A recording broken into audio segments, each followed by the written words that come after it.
Ok, muchachos, entonces bajen este archivo. Ahí puse los datos. Todos ustedes que me enviaron los resultados. Oye, Gaby, ¿Mande? ¿podrías cerrar tu micrófono, Gaby, por favor? Sí.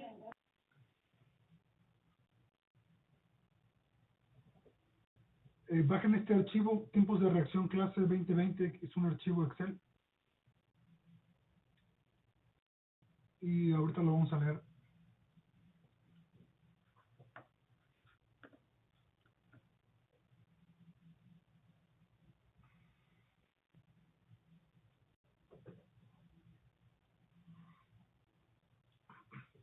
Bueno, esto que estamos viendo, muchachos, es el famoso juego de la vida de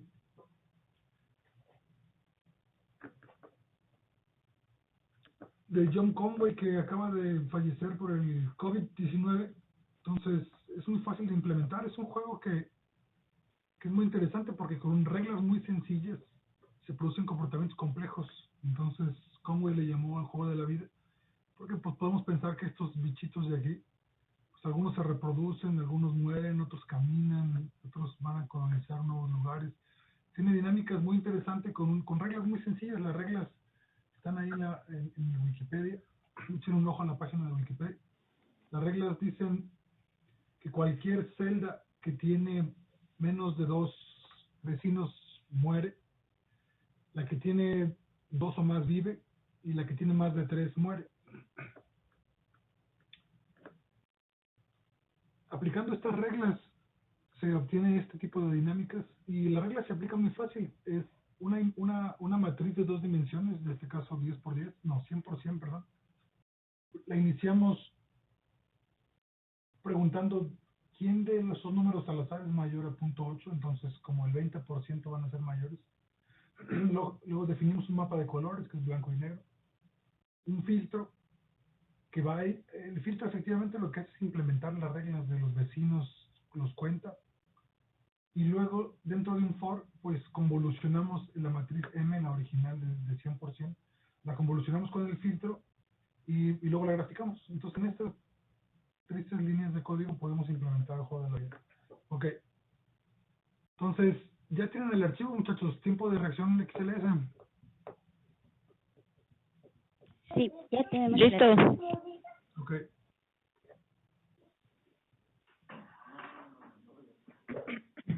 O sea, si no quiero ir a la oficina, pues luego otra vez. O sea, sí, güey, pero... Entonces vamos a definir el nombre del archivo, filename. Es este nombre del archivo, tiempos de reacción XLS. Auxilio. El nombre del archivo. Creo que funciona también con 2 comillas, no estoy seguro. Creo que no, no sé. Luego, las opciones para leer el archivo provienen de un comando que se llama detect import options. Va a leer el archivo. A ver, aquí pues .x. No, ahí está, ya está. Entonces nada más filename. El manejador, pónganla ahí. De hecho voy a hacer unas carpetas, una para el manuscrito, para que ahí se meta solo el manuscrito y lo que se vaya generando, otra para las figuras. En la carpeta del manuscrito pueden ponerse ahí una base de datos.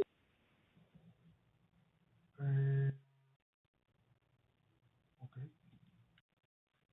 Base de datos, entonces read table, y le damos el nombre del archivo, filename. Eso debe generar la base de datos. A ver, database.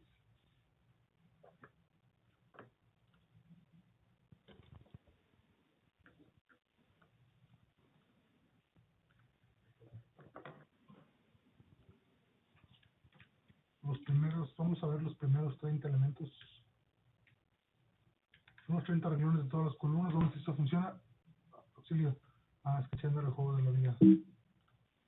Aquí vamos a darle return.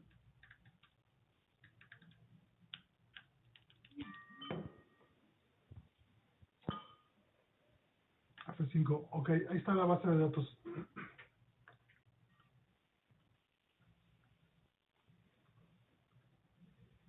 Y fíjense ustedes cómo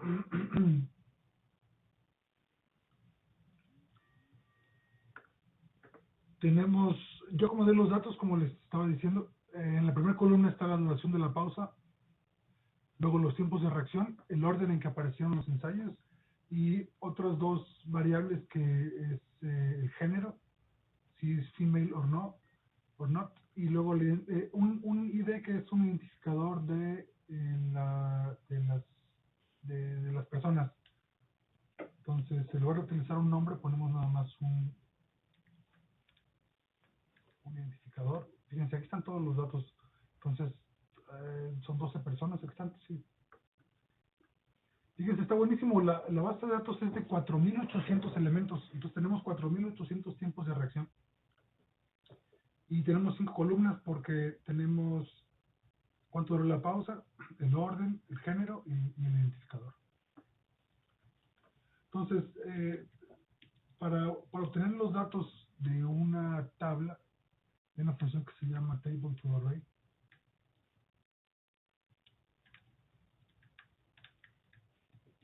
Y aquí vamos a poner los datos igual.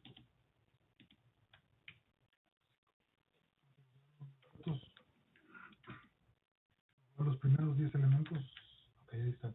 Entonces, es bueno tenerlo como una tabla porque vemos qué significa cada columna, pero cuando queremos trabajar con ellos hay que tener una regla. Entonces aquí, de tabla a regla.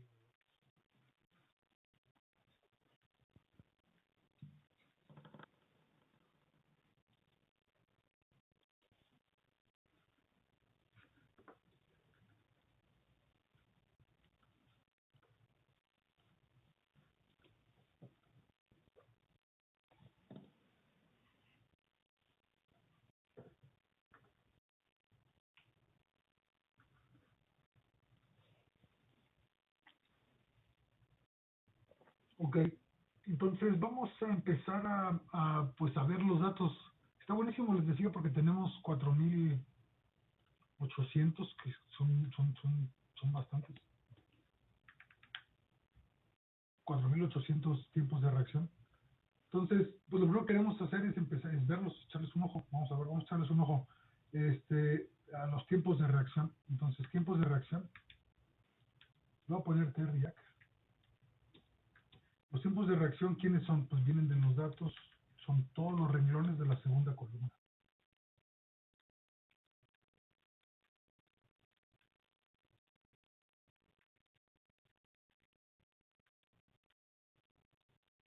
Entonces vamos a ver cómo los podemos ver. Pues los podemos ver de muchas maneras. Lo primero que podemos hacer es graficarlos y plot de React.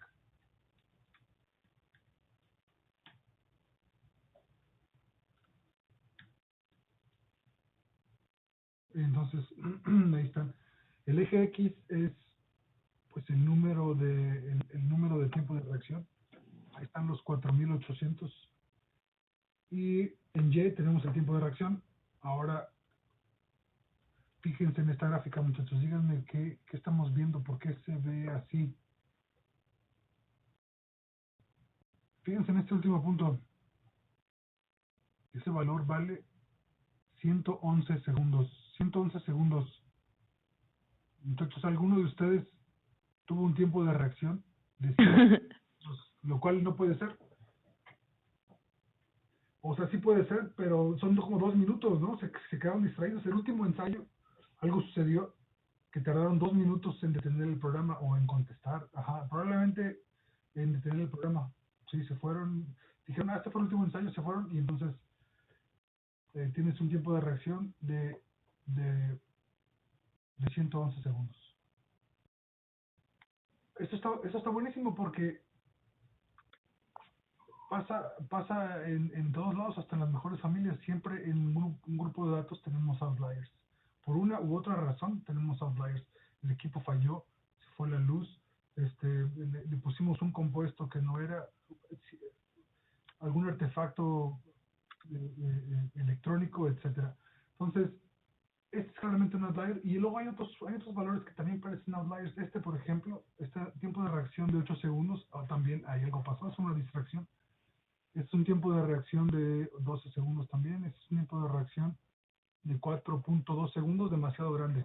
Ok, pero aquí estamos viendo los 4000 valores individuales. Veamos un histograma. En lugar de ver la gráfica, una gráfica de número de tiempo de reacción en temperatura, vamos a ver un histograma. Un histograma de tiempos de reacción.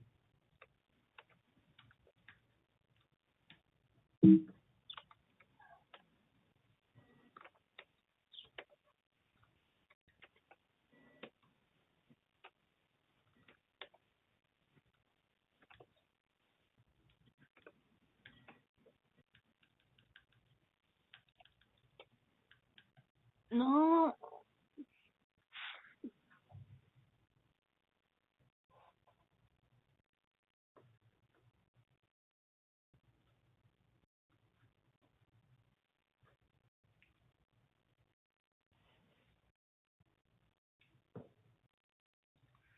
Y ahora se ve, el histograma se ve completamente comprimido porque tenemos un dato que mide, que vale 110. Entonces, lo primero que tenemos que hacer, muchachos, es definir los outliers. Vamos a poner aquí paso número 1. No vamos a poner paso número, vamos a poner quitar outliers. Entonces, de los tiempos de reacción, ¿cómo quitamos los outliers? ¿Cómo definiríamos un outlier, muchachos? ¿Ustedes qué piensan? ¿Cómo le hacemos para deshacernos de los outliers?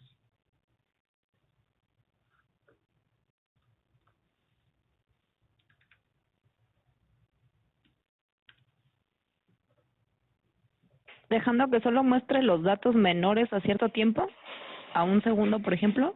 Correcto, hay que definir quiénes son los outliers y luego de quitarlos. Entonces vamos a preguntar quién es mayor de los tiempos de reacción, quién es mayor a 2 segundos, por ejemplo. Entonces, esto, acuérdense que es una pregunta, esto es una operación lógica. Esto nos va a regresar ceros y unos. Entonces, fíjense cómo el último dato nos regresa un 1, todos los demás, ninguno es mayor, sí, por ahí debe haber alguno. Ok, vamos a ver entonces cuántos outliers hay. La suma de esto nos debe decir cuántos outliers hay. F5. ¿Cuántos? Tenemos 7 valores son mayores que 2 segundos. Entonces, en lugar de pedirle la suma, vamos a pedirle los índices. El índice de los outliers es igual a los tiempos de reacción mayores a 2. Ahora, 2 es un valor arbitrario, pero es razonable. Vamos a ver qué sucede. Entonces, vamos a quitar los tiempos de reacción de los datos, los índices de los outliers. Quítame todas las columnas van a ser vacías. Ok, y vamos a ver qué sucedió con nuestro histograma. ¿Por qué se ve así? Porque tiempo de reacción tenemos que volver a calcular después de haber quitado los outliers. Entonces, 2. Doctor, ¿puede hacer su letra más grande en su script, por fin?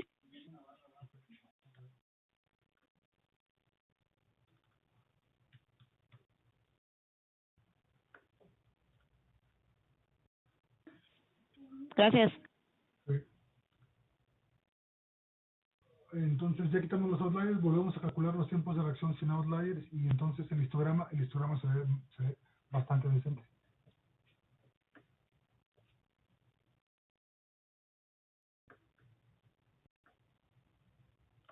Este plot que lo quitamos, esto lo vamos a hacer en la figura 1.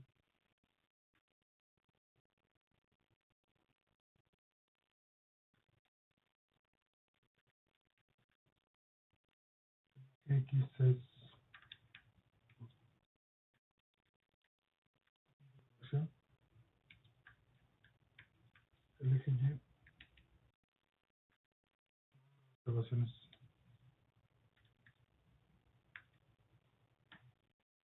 Ok, están bastante decentes. Ahora también nos falta definir un límite inferior. Fíjense cómo hay unos tiempos de reacción que son muy bajos, que son cercanos a cero. ¿Qué pudo haber sucedido ahí? ¿Qué se les ocurre que sucedió con esos tiempos de reacción de 50 milisegundos o de 100 milisegundos? ¿Por qué tenemos tiempos de reacción tan bajos?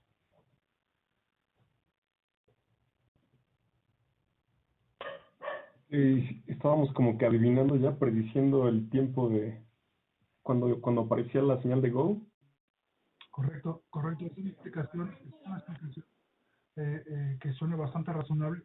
Estábamos tratando de predecir en qué momento va a aparecer el estímulo, y entonces cuando le atinamos, pues tenemos tiempos de reacción menores. De hecho, nos faltó en el programa poner que el ensayo se abortara si contestas antes.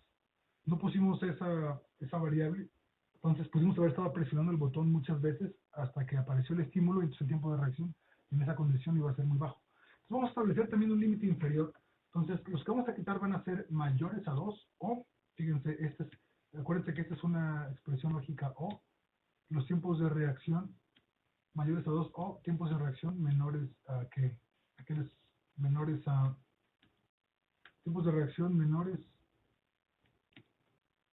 a qué les gusta, qué tipo de reacción ya no es fisiológico, menores a 180 milisegundos, muchachos, es muy difícil, pero vamos a ponerle menores a 150 milisegundos, entonces menores a 0.15.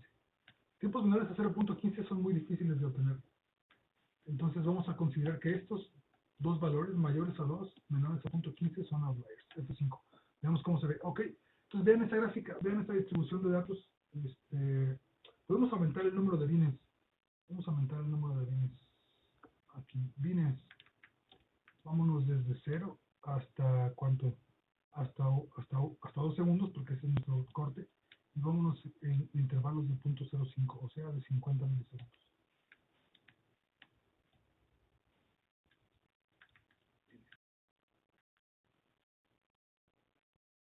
Son miles muy chonchos. Vámonos de 10 milisegundos a ver si se ve más bonito. Ahí está. Vean qué cosa tan bonita. Vean esos datos que tenemos, qué cosa tan bonita, muchachos. Es una clásica distribución de tiempos de reacción. Tiene una cola larga, o sea, hay tiempos de reacción más largos. No es simétrica, obviamente, y tenemos tiempos de reacción, no tenemos menores a 150 porque los cortamos, pero de hecho, la mayoría de los tiempos de reacción se encuentran arriba de 200 milisegundos y abajo de 600 milisegundos. Sigue habiendo algunos, podríamos considerarlos outliers. Todos los tiempos de reacción mayores a un segundo, podemos decir que son outliers. No sé, ¿qué piensan ustedes? ¿Cortamos en 1.2? ¿Cortamos en un segundo? ¿O ustedes consideran que un tiempo de reacción de 1.6 es válido? 1.6 segundos es demasiado. Pero que lo vamos a dejar. Al final los datos, las conclusiones que saquemos no tienen que depender demasiado de si dejamos los outliers o no. Pero esta es una etapa que todos ustedes se van a enfrentar cuando vean sus datos. Tienen que delimitar en qué momento consideran cuando sus datos son outliers o no. Y hay criterios estadísticos para hacerlo. Aquí nosotros estamos tomando el camino fácil, que es decir, mayor a 0.2. Ok, bien. Todos estamos, hasta aquí vamos bien, muchachos. No, a mí no me sale la gráfica. Algo tengo mal en el comando. ¿Qué error te marca? Me dice que el índice de la matriz está fuera del rango de lesión. Ok. Fíjate cómo aquí yo le dije datos índice, coma, 2 puntos. O sea, estos son los renglones que tenemos que borrar de todas las columnas.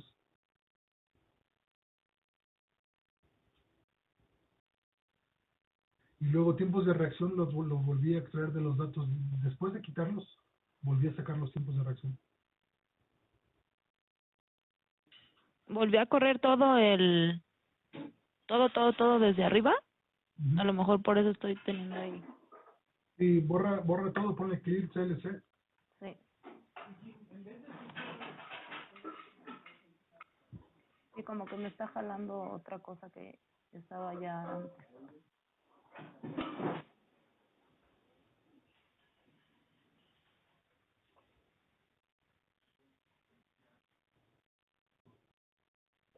histograma.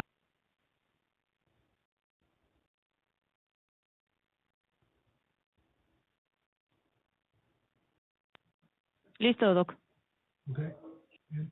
¿Alguna otra observación, muchachos? Doctor, Adelante.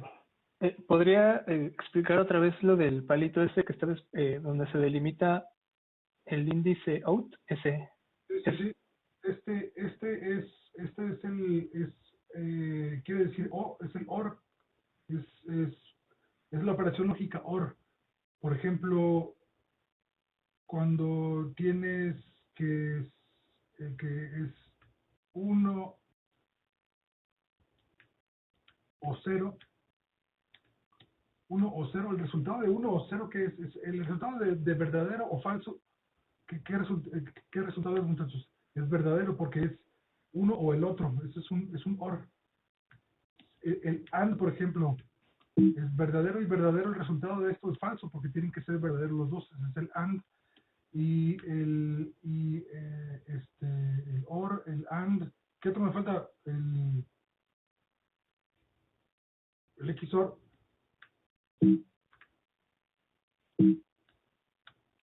XOR es uno o el otro, pero no los dos. Eso significa Entonces, esta condición de aquí es, encuéntrame quiénes son mayores a 2 o quiénes son menores a 0.5. Entonces, que se cumpla esta condición o esta condición. Entonces nos da los índices, nos da una matriz de ceros y unos, una tabla de verdad de ceros, un vector de verdad de ceros y unos, donde los unos corresponden a cuando se cumple esta condición, cuando es mayor a 2 o cuando es menor a 0.15, y luego utilizamos esos unos para borrar esos renglones. Entonces borra los outliers. Muchísimas gracias, Doc.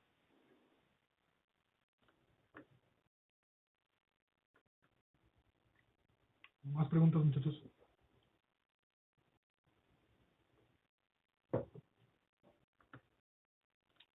Bien, entonces, fíjense acá en la tabla que tenemos, pues ya tenemos los histogramas y podemos saber, el experimento puede haber acabado aquí y decir, qué bonito el tiempo de reacción de nosotros, anda ahí, ¿en qué promedio? Anda como en 300 milisegundos. Veamos el promedio, entonces el promedio es igual a min tiempo de reacción. Y el promedio de tiempo de reacción está en 360 milisegundos, lo cual está bastante decente. No es sorprendente, no es muy bajo, tampoco es muy alto. Los monos en el laboratorio, los tiempos de reacción andan más abajo que esto. Okay. Bueno, y podemos haber terminado aquí, pero no. El instrumento está interesante porque tenemos otras variables que medimos además de los tiempos de reacción. Una de ellas es cuánto duró la pausa antes de que el programa nos dijera presione el botón. Tenemos también el orden en el que apareció, en el que realizamos el ensayo. Entonces, hicieron ustedes 400 ensayos. Podemos ver el efecto del orden. ¿Cómo son los tiempos de reacción al principio y cómo son los tiempos de reacción al final? Ok, pues entonces grafiquemos los tiempos de reacción en función del orden, por ejemplo. Vamos a ver esa gráfica. En la figura 2, vamos a graficar los datos por tiempo de reacción contra la duración de la pausa. ¿Cómo le vamos a llamar la duración de la pausa? Tenemos que definirlo en algún lado. Entonces, la duración de la pausa igual a de los datos, dame todos los renglones de la primera columna. Son dos. Una vez vamos a sacar todas las variables. Esta variable es el orden del ensayo. Orden del ensayo es igual a los datos. Todos los renglones ¿de qué columna es eso? De la tercera columna.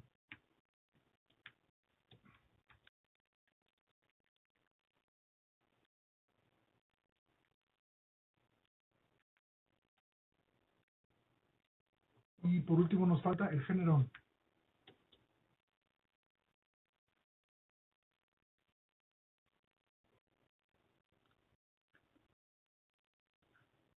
No lo he visto en el chat. En el chat aquí está.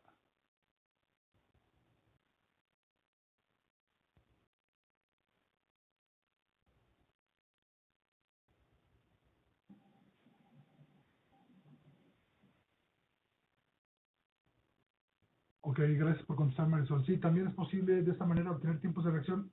No sé si aprietas el botón antes, no estoy seguro qué pasa con los programas, habrá que revisarlo. La columna 4 es el género.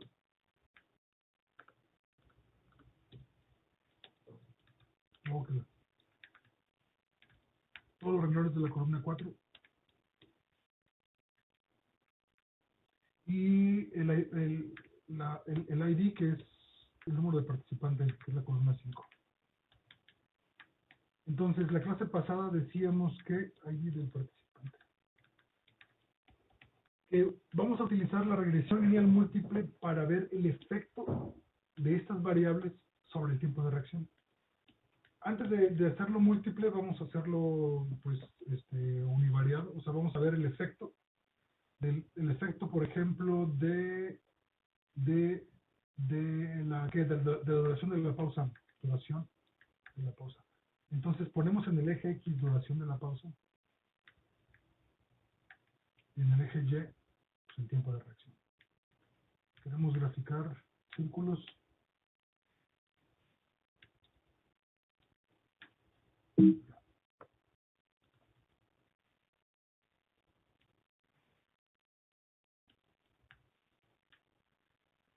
Ok.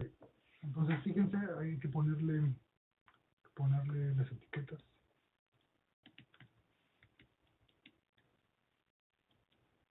El eje X es el tiempo de reacción. No, el eje X es la duración de la pausa. Y el eje Y es el tiempo de reacción.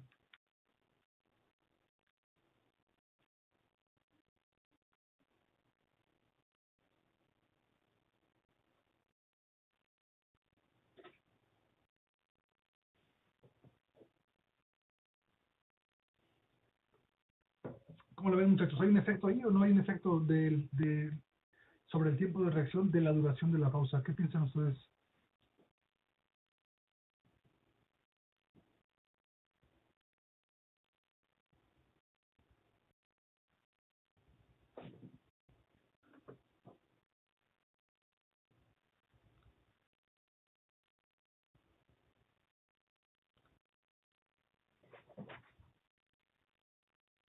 ¿Qué piensan, muchachos?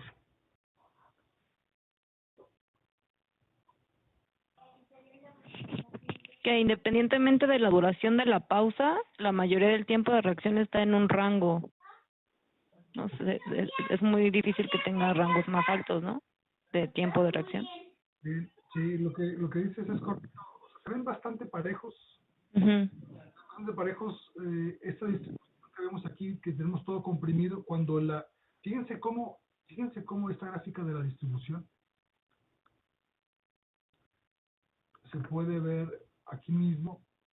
El eje Y efectivamente es la distribución, pero ya desglosada en función del tiempo. Entonces, como decía su compañera, pues el efecto de la duración de la pausa es poco, es pequeño, pero sí se ve algo, o no, ustedes no ven nada, muchachos, yo sí, no sé. Me da la impresión de que los tiempos de reacción cuando la pausa dura poco son ligeramente más grandes que cuando la pausa dura mucho, no sé. No lo sé, es lo que vamos a intentar explorar. Entonces pongan esto en un subplot, en la figura 2, subplot.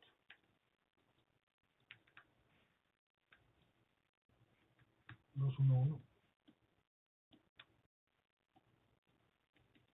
Y en el 212 vamos a ver lo mismo. Vamos a ver los tiempos de reacción, pero ahora en función de el orden del ensayo. Entonces, el eje X ahora es orden del ensayo. Vamos a ver cómo se ve eso.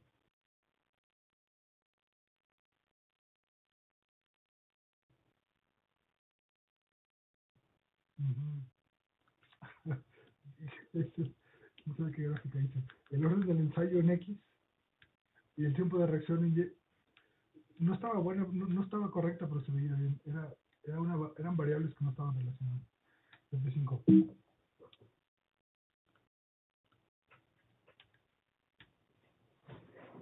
Ok. Ahora, aquí tenemos el tiempo de reacción ahora en función del orden del ensayo, y el orden va de 1 a 400. ¿Y qué impresión tienen, muchachos, sobre el efecto del número, del orden del ensayo sobre el tiempo de reacción?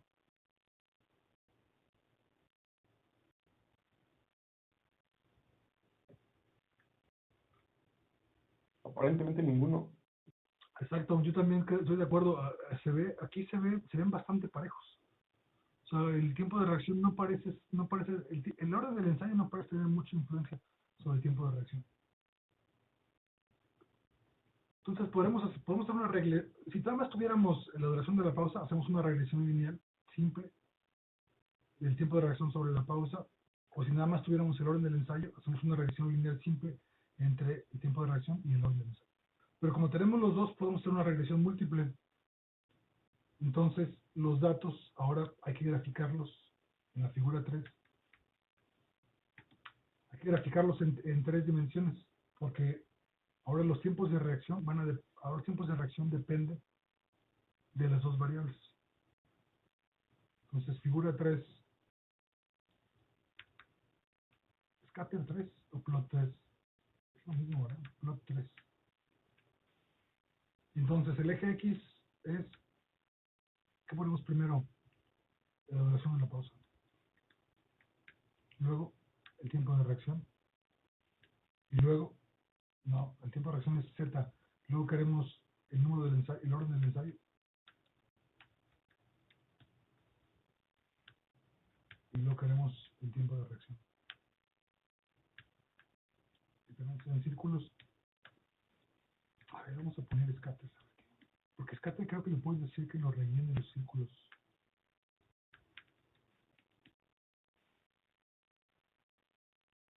Y las etiquetas, porque luego, si no ponemos etiquetas, no sabemos qué estamos viendo. Entonces, el eje X es la duración de la pausa.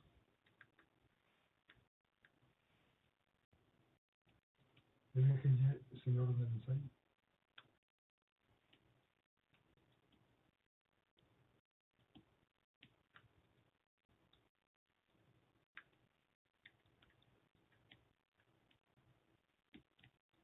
Y el eje Z es el tiempo de reacción. Ok, entonces vean eso, muchachos. Vean qué cosa tan bonita. Vean qué cosa tan bonita son sus datos. En Z tenemos el tiempo, en Z tenemos el tiempo de reacción, y en X y Y las otras dos variables. Entonces es una gráfica en la que en lugar de ajustar una línea, vamos a ajustar un plano. Entonces vamos a hacer una regresión, se llama una regresión lineal múltiple, porque vamos a explorar el efecto de dos variables sobre el tiempo de reacción. Entonces, primero necesito que tengamos claro, muchachos, que cuando ajustamos una línea vemos el efecto de una variable. Cuando queremos ver el efecto de dos variables, tenemos que ajustar un plano a esta gráfica. Y se ve bastante plana, de hecho, porque como decíamos, los efectos sobre el tiempo de reacción no son dramáticos. ¿Qué explicará la variabilidad en los tiempos de reacción, muchachos? ¿Cuál será la variable que no estamos observando que explica la variabilidad en los tiempos de reacción? Porque son variables, fíjense en esta distribución. Esta distribución nos dice que los tiempos de reacción son variables. Van de aproximadamente 200 milisegundos hasta 600 milisegundos. O sea, hay una variable que no estamos observando. ¿Qué variable será esa?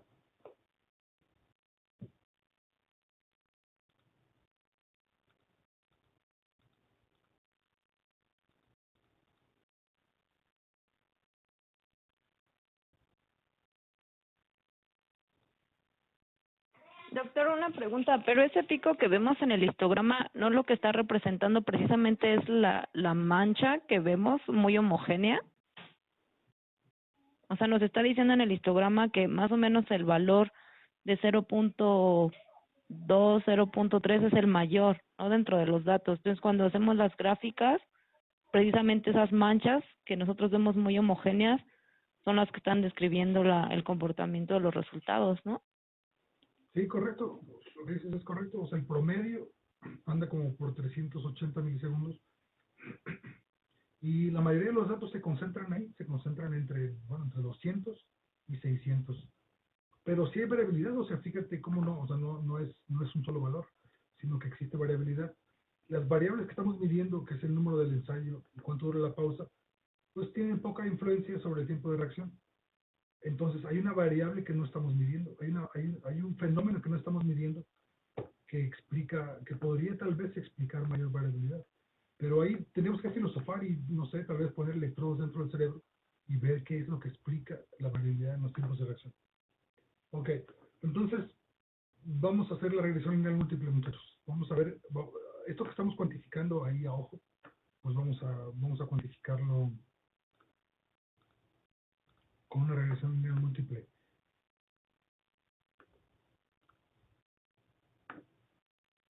Entonces,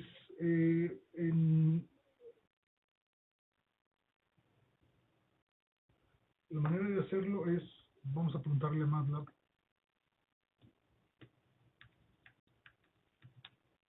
cómo se utiliza regres. Entonces, la regresión lineal múltiple necesita X y Y. Entonces, ¿quién es X y Y? Regresa un vector B, aquí está en B, regresa un vector B con los estimados de los coeficientes de una regresión lineal múltiple sobre el vector de respuestas Y, ok, entonces Y es el vector de respuestas, es lo que estamos viendo, el tiempo de reacción, con los predictores en la matriz X. Fíjense, aquí está la clave. Los predictores en la matriz X. ¿Por qué es una matriz? Porque tenemos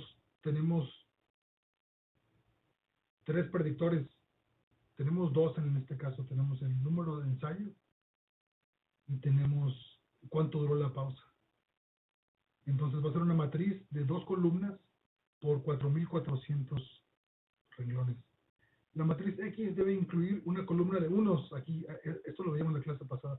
Debe incluir una columna de unos para que nos pueda dar la ordenada al origen. Entonces hagamos eso. Déjame copiar esto para acá. Copiemos esto. Ya, bueno, de este, adiós. Vamos a copiar esto aquí.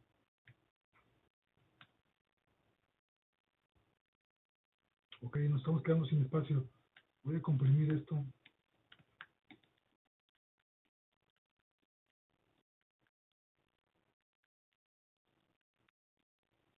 Para que no nos quedemos sin espacio. Auxilio. La regresión lineal.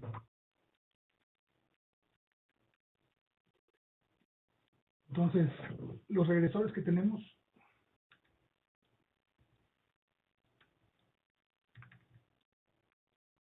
son, ¿quiénes son los regresores? ¿Quiénes son los regresores, muchachos?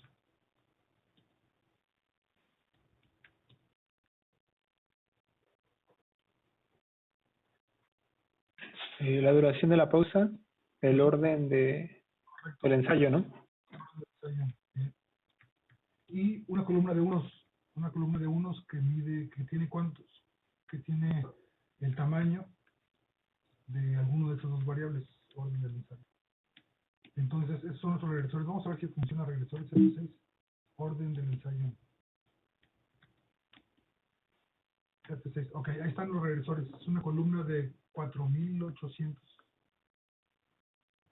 Esto es una matriz de regresores. Fíjense qué cosa bonita, matriz de regresores. Entonces, X son los regresores. Y pues Y, la variable que queremos explicar en función de esos regresores es el tiempo de reacción. Tiempo de reacción. Y ya, esta es una regresión lineal múltiple, muchachos. En B están los coeficientes. F5, Doctor, adelante.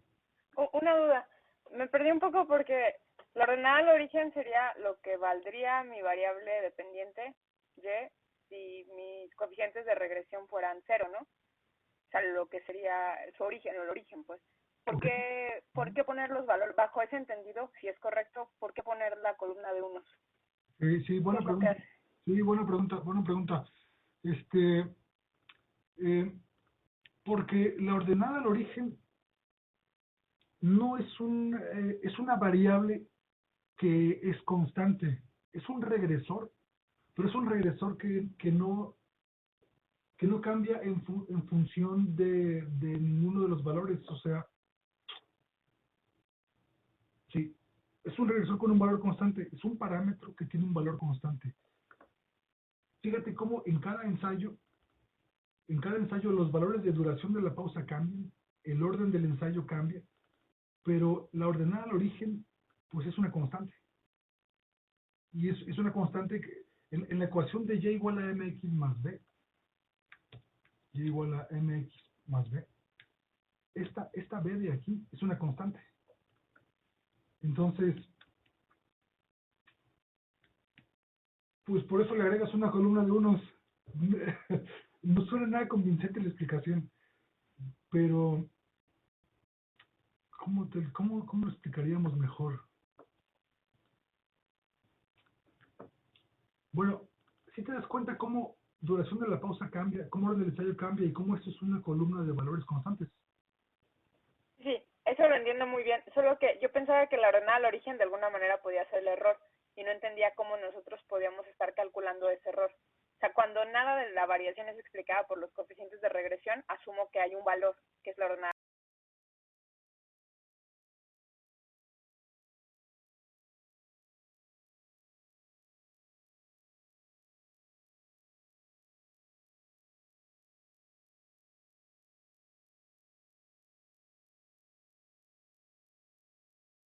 Al origen podría ser el error. Lo que no entendía es cómo se calcula ese error, Sí, esa B de la ecuación. sí. Ajá, bien, es una buena pregunta. O sea, tendríamos que meternos a ver cómo le hace regreso. Es una operación de álgebra lineal, ahorita la vamos a ver. Eh, pero lo que hace es efectivamente es poner una columna de valores constantes. No sé si esto lo multiplicas por 10, también va a dar el mismo valor o no. Ok, no sé, habría que ver. Pero el chiste es que hay que poner una columna de valores constantes en los regresores para que nos regrese la ordenada al origen. Si no ponemos esta columna de valores constantes, no nos regresa la ordenada al origen. Veamos eso. Veamos eso. Ok, entonces aquí está en B, los regresores. Entonces esto es el efecto. El primer regresor es el efecto de la duración de la pausa. El segundo es el efecto del número del ensayo. Y el tercero es la ordenada al origen. La ordenada al origen está buena. Fíjense cómo la ordenada al origen es 422. O sea, es como el promedio. No es el promedio. Es el promedio, pero tomando en cuenta los regresores. ¿Ok? No es el promedio de los tiempos de reacción, sino que es la ordenada al origen. Anda cerca del promedio, pues, pero la ordenada al origen. Es donde este plano se intercepta con el eje Z. Fíjense, si esta gráfica de los datos lo pudiéramos ajustar a un plano, bueno, ahorita lo vamos a ajustar de hecho, es donde ese plano intersecta con el eje Z. El eje Z son tiempos de reacción. Y fíjense cómo, pues más o menos concuerda. Aquí intersecta como por 400 milisegundos. Ok, pero entonces estarán, muchachos, haciendo la regresión. Aquí está el efecto de uno, el efecto de otro y el efecto. Ahora ve, el segundo valor es bien pequeño. Vean el efecto, vean la pendiente de ese plano en función del número de ensayos, en función del orden de los ensayos es prácticamente cero. O sea, no tenemos ningún efecto. Ahora, el efecto de la duración de la pausa, pues es también chiquito, pero ahí está. Ahora, ¿cómo podemos saber si estos son significativos o no? Veamos, doc regress. En doc regress, aquí está, nos regresa los intervalos de confianza. Bint nos regresa una matriz con los intervalos de confianza de los estimados de los coeficientes. Eso nos va a permitir saber si sí valen o no valen. Entonces, además de B, que nos regrese Bint 5. Entonces aquí están los intervalos de confianza. Cuando los intervalos de confianza no incluyen a cero, entonces ese coeficiente es estadísticamente significativo al 0.05, con una P de 0.05. Ya sabíamos lo que era la P, etcétera, era la probabilidad de que los resultados hayan salido al azar. Entonces, fíjense cómo el primer coeficiente, el intervalo de confianza no incluye a cero, o sea, es negativo. O sea, sí tiene una influencia, y además tiene una influencia negativa. ¿Qué quiere decir que tiene una influencia negativa? Ahorita vemos. El segundo intervalo de confianza incluye a cero, entonces no es significativo. Y el tercero no incluye a cero y sí es significativo. Entonces, ya, ¿estarán? Podemos concluir que la pausa tiene una influencia sobre los tiempos de reacción. El número de ensayos no tiene una influencia. Y ya. Eso es lo que queremos concluir. ¿Estarán? Esa es la regresión lineal múltiple, muchachos. ¿Cómo fue, doctor? La pausa tiene una influencia menor o poca sobre los tiempos de reacción. ¿El orden no tiene? Tiene una influencia significativa. La pausa tiene una influencia significativa sobre los tiempos de reacción. El número de ensayo, el orden, pues, no tiene ninguna influencia. Uh-huh. Y de ordenar el origen, pues, de ordenar el origen, esa no es un parámetro. Doctor, ¿qué nos arrojaba Bint? B son los intervalos de confianza. Ok, vamos a poner. A ver. Entonces, B son los coeficientes de regresión.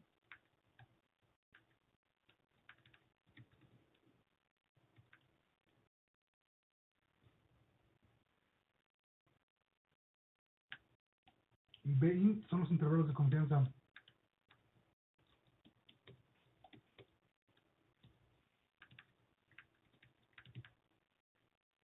Bien, entonces ya tenemos los coeficientes. Ahora, bueno, vamos a ver la regresión. Veamos la regresión. Vamos a ver la regresión. Para ver la regresión, tenemos que graficar el plano de regresión. Entonces, para el plano necesitamos coordenadas, una gradilla de coordenadas X, una gradilla de coordenadas Y y luego los valores Z. Entonces, hagamos las gradillas de coordenadas. Entonces, necesitamos un espacio lineal, un space, que vaya del valor mínimo, del valor mínimo de, ¿cuál es el eje X? Entonces, la duración de la pausa. De la duración de la pausa. Y que vaya hasta el valor máximo de la duración de la pausa. ¿Y cuántos elementos queremos? Queremos 100 elementos. Ok. Eso se llama X1. O sea, son 100 valores que van del mínimo al máximo, no tiene chiste. Ok, hagamos lo mismo para X2 o le llamamos Y. Vamos a llamarle X2. Y el segundo regresor es orden del ensayo. Entonces, del valor mínimo del orden del ensayo hasta el valor máximo del orden del ensayo. Dame otros 100 valores. Ok, ya tenemos dos vectores, X1 y X2. Vamos a verlos. Ahí tenemos un vector. Fíjense cómo va de punto 0.26 hasta... Doctor, una pregunta. Sí, ¿Por qué en la variable regresores pusimos una columna de 1? Bien, buena pregunta. Porque esto nos va a permitir obtener la ordenada al origen. Nos va a permitir obtener el punto en el cual el plano intersecta al eje Z. No sé si eso tenga sentido. Pero entonces los regresores que realmente explican la respuesta son los primeros dos. Los regresores que explican las respuestas son los primeros dos, ¿sí? Ok, gracias.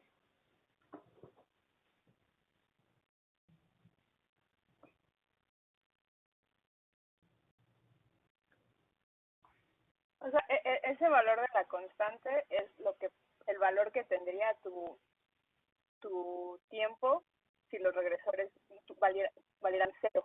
Por eso es la ordenada al origen. Correcto. Así como es, compañera, exactamente así.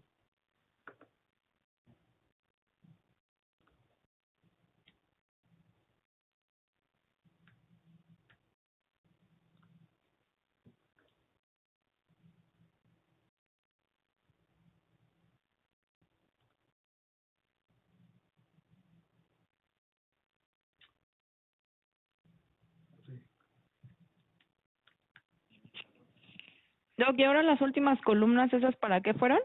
Espérenme. Ah, ok. Espérenme.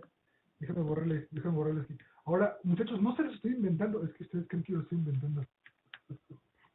Pero aquí dice, muchachos, vean la ayuda de MATLAB, Multiple Regression, y véanle aquí dice, la matriz de X debe incluir una columna de unos.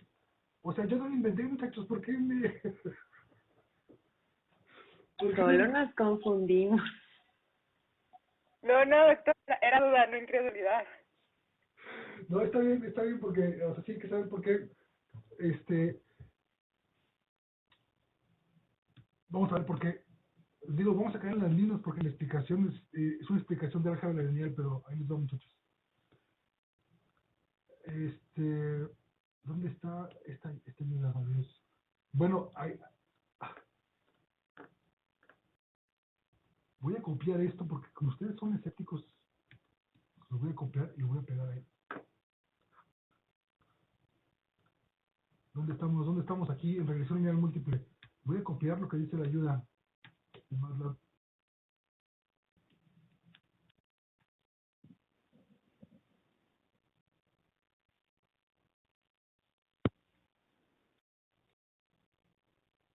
Aquí está, the matrix X debe incluir una columna de unos. Ok, para que vean que ya no me inventé, muchachos. Bien, entonces ya mandé esto no lo mandamos al inframundo, lo dejamos ahí arriba. ¿Cómo le llamamos? Si debajo ese inframundo que hay arriba, que está, ¿se acuerdan de la cosmogonía maya que hay arriba? ¿El cielo o qué? No, pues el cielo.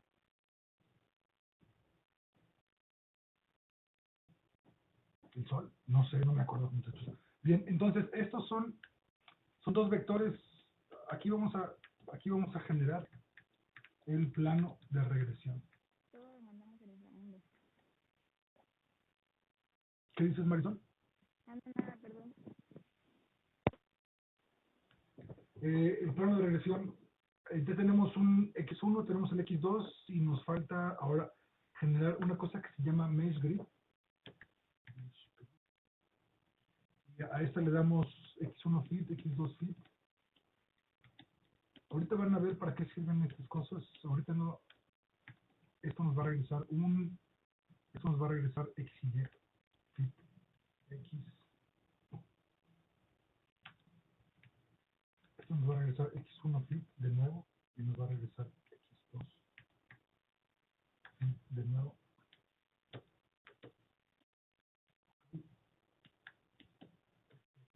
Maravilla.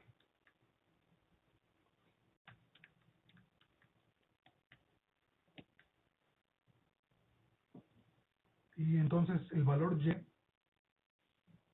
ajustado. Aquí viene la ecuación de la recta, muchachos. El valor Y ajustado es pues el valor de X1 multiplicado por su regresor. ¿Cuánto vale su regresor? Este es B1, ajá, más la ecuación de la recta, pero con dos variables, X1 y X2. Este es X2 fit multiplicado por el valor del segundo regresor. Y ahora sí, le sumamos la constante, que yo no inventé. Ahí dice en el manual que poner una columna de unos. Más B3. Fíjense cómo B3 es una constante, no se multiplica por nadie, o sea, no depende. B3 no depende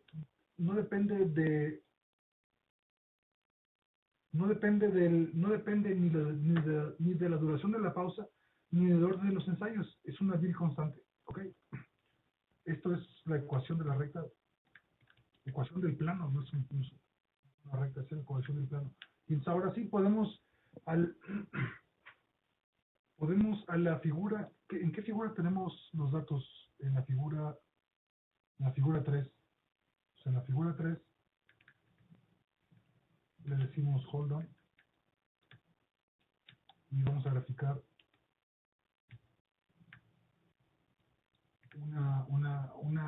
una mesh, una superficie, pero una superficie con agujeritos, una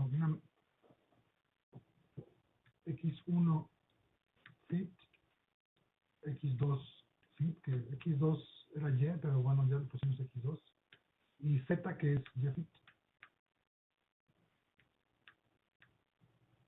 Y luego le decimos hold off.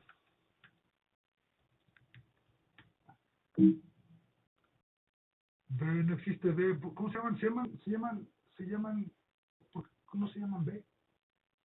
¿Cómo se llaman? Se llaman regresores, se llaman... ¿Qué le hicimos a nuestra regresión lineal múltiple? ¿Lo borramos? ¿No son los de int? No. Sí, pero yo lo borré.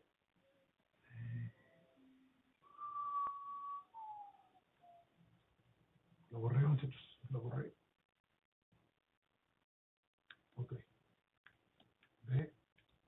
De int. Sigo la regres. De. Aquí regresábamos los tiempos de reacción con los regresores. Ajá, entonces ahí está el plano de regresión. Ahí está el plano de regresión, muchachos.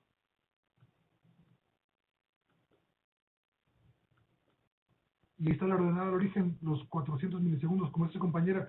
Si las otras dos variables valieran 0, pues sería la intersección. Bueno, es la intersección, aunque no valgan 0, pero ese sería el valor que tendrían. Si no hubiera ningún efecto, a ver, ya me... Ahí está. Vean ese plano, muchachos, vean ese plano. Vean el plano de regresión. Entonces, pues la regresión lineal múltiple es lo mismo, pero que una regresión lineal sencilla, pero ahora está en una línea y ajustamos un plano. Un plano porque tenemos dos variables explicativas, X, Y. Tenemos duración de la pausa, orden de los ensayos. Y vean cómo si tiene una pendientita. Vean esto, muchachos, cuando lo ponemos de perfil y vemos tiempo de reacción en función de la duración de la pausa, tiene una pendientita. ¿Ya vieron? Tiene una pendientita. Ligera, pero tiene una pendientita.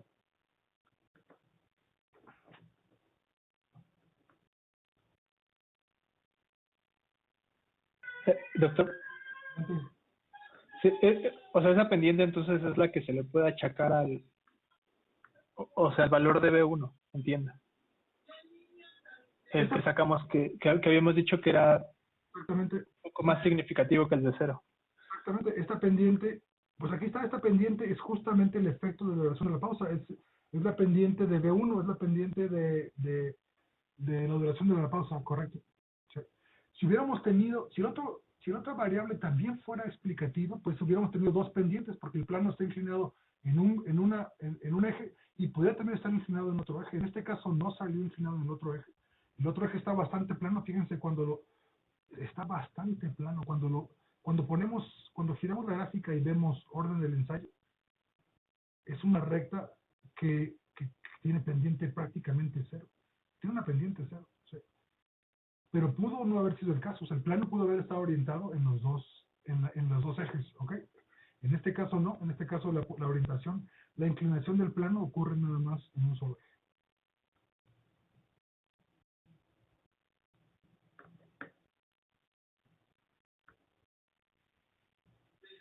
Una pregunta, Doc. ¿Por qué utilizó el mesh entonces? Pues el mesh lo que estamos haciendo es generar una rejilla de coordenadas X y Y. Es una gradilla de coordenadas X y Y.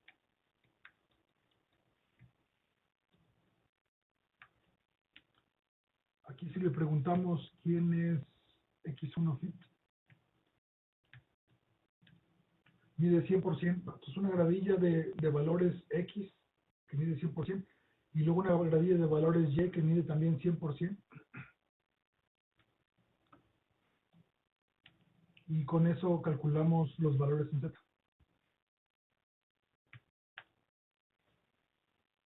Doctor, entonces, por ejemplo, aquí, para interpretar esta inclinación, se podría decir que entre más dura la pausa, menos es el tiempo de reacción, porque como que el cerebro tiene más tiempo para estar preparado para apretar la tecla. Sí, correcto. Sí, ya vendría entonces viene la etapa de las interpretaciones, y ahí sí, pues, es China libre. Pero lo que tú dices es correcto. Que la pendiente sea negativa quiere decir que entre más dure la pausa, menor es el tiempo de reacción. O, si lo vemos desde el punto de vista opuesto, cuando la pausa se acaba demasiado rápido, nos toma desprevenidos y tenemos un tiempo de reacción mayor. Cuando la pausa dura más, estamos más preparados y el tiempo de reacción es menor. Exacto, ok.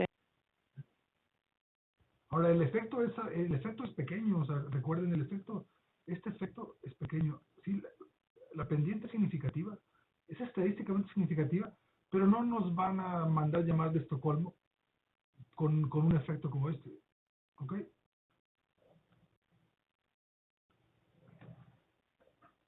O sea, no estamos explicando la mayor variabilidad de los datos, que la mayor variabilidad, quién sabe qué explicación tiene, pero ciertamente no es la duración de la pausa. Bueno, sí, el efecto es significativo, pero pero no es un efecto grande, es un efecto pequeño. Doctor, una duda. Ujú. Si yo hubiera tenido un efecto importante de los dos regresores, seguiría viendo en esta imagen una sola pendiente, pero ya la entendería como la combinación lineal de mis dos regresores, o vería dos pendientes. O sea, ves dos pendientes, o sea, un plano puede estar orientado en una dirección y luego en otra dirección. Entonces verías dos pendientes. Fíjate, lo podemos hacer. ¿Cómo podríamos hacer eso? Podemos hacer que... ¿Cómo podemos vamos a poner un efecto así artificial? Cómo hacemos que la duración, que el número de ensayo, que el orden del ensayo tenga un efecto?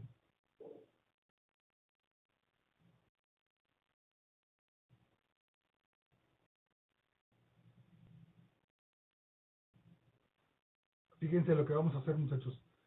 Aquí vamos a introducir un efecto artificial. El tiempo de reacción va a ser igual al tiempo de reacción más el orden del ensayo. O sea, vamos a meter el efecto a fuerzas nomás para ver cómo se ve.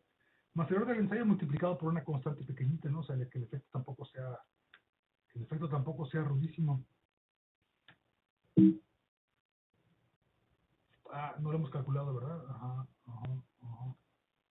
Ok, ¿cómo le vas a sumar una variable que no has calculado?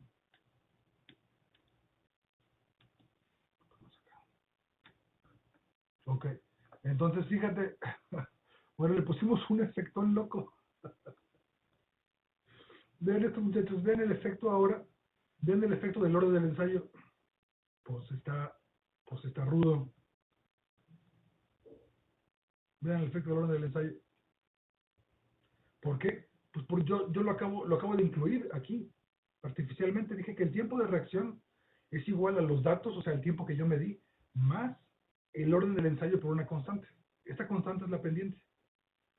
Esta pendiente debe estar acá en los coeficientes. ¿Dónde están los coeficientes? Aquí los regresores F5. Aquí está el regresor, muchachos, que yo acabo de poner. 0.01 es el valor que yo puse acá, 0.01. Pero como están escépticos, le voy a poner 0.17 para que vean que es 0.17. No sé si eso contesta tu pregunta, Amanda. Pero fíjate, aquí vemos el efecto de dos, solo que un regresor, un regresor tiene mucho peso. Pero este es un plano inclinado en los dos ejes. Está inclinado hacia el número de ensayos y está inclinado en la duración de la pausa. Ah, ya. Sí, doctor, gracias.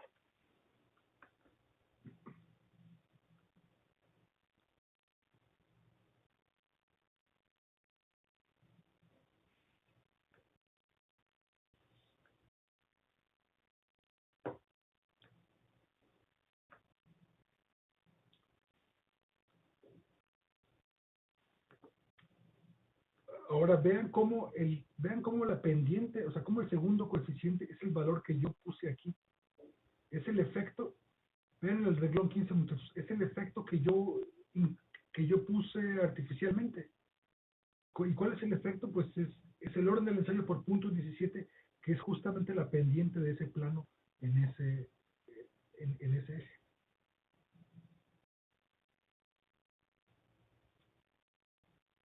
Los noto muy escépticos, muchachos.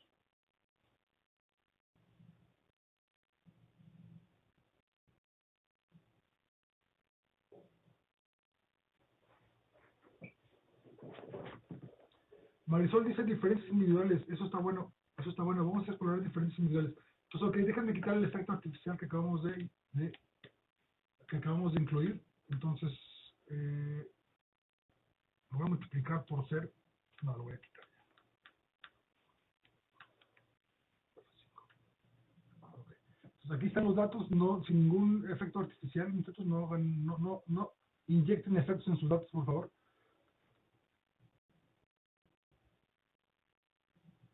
Aquí están los datos. Y entonces podríamos preguntarnos, no hemos estudiado el efecto del género. Ahora, ¿por qué no lo hemos estudiado? Porque no lo podemos ver en una gráfica. Sí lo podemos ver si le cambiamos de color. Ok, vamos a cambiarles de color entonces. Vamos a cambiarles de color. Vamos a graficar esos mismos puntos, pero rojo y azul, en función del género. ¿Dónde está eso? ¿Dónde está nuestro... ¿Dónde está nuestro...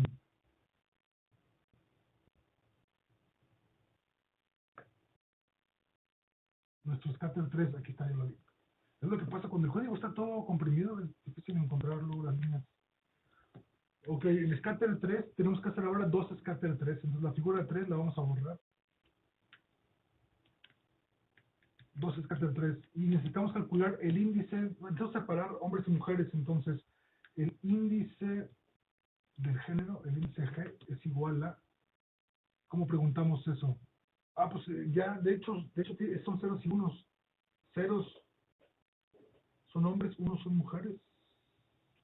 Sí, sí, ok, entonces,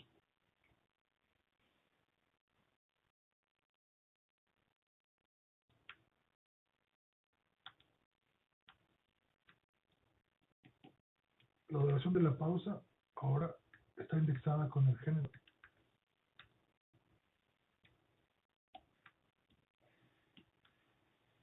De hecho, todas las variables están indexadas con el género ahora.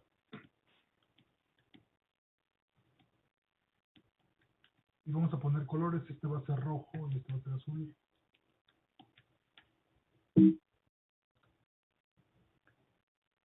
Ah, tienen que ser valores lógicos. Oh, qué descanso. Entonces, género es igual a valor lógico de género. Ok. ¿Y por qué son todos del mismo color? Ah, porque unos son la negación de los otros. Otra vez, esta operación es la negación, entonces arriba seleccionamos uno y aquí la negación, o sea, el complemento. Ok. Y seguimos viendo los del mismo color. Porque tenemos que decirle hold on.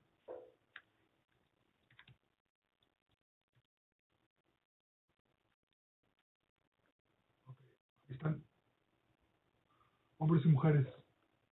¿Cómo la ven, muchachos? ¿Hay un efecto o no?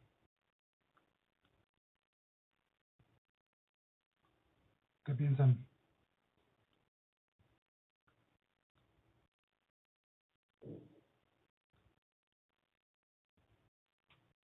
¿Los rojos son hombres?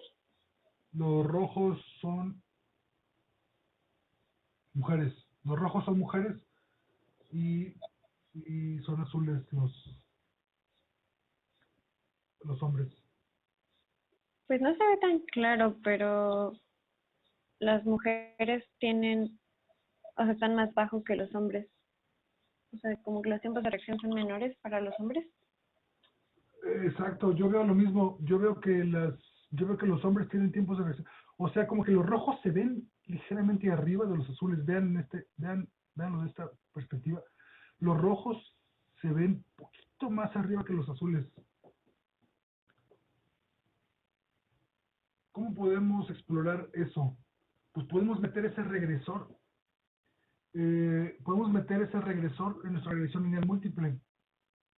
Ahora, ¿cuál es el problema con meter un regresor como el género en una regresión lineal múltiple, muchachos?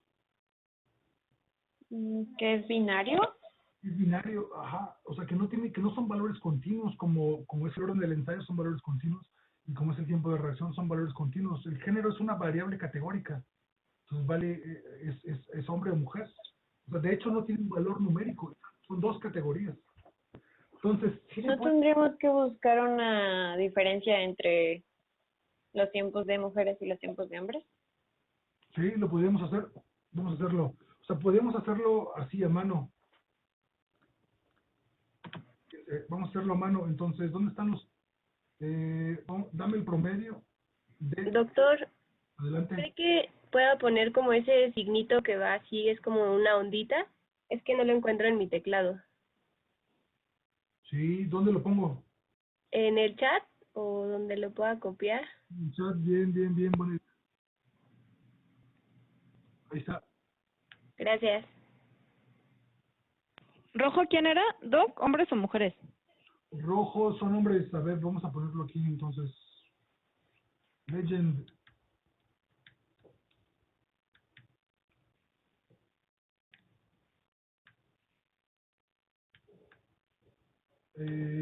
Los primeros son, el género son mujeres los rojos, entonces mujeres.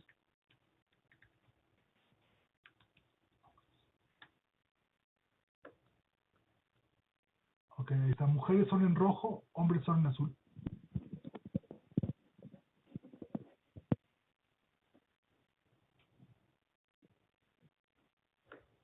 Puse una leyenda del Data 3. Data 3. Pues vamos a ponerle plano de regresión. Ok.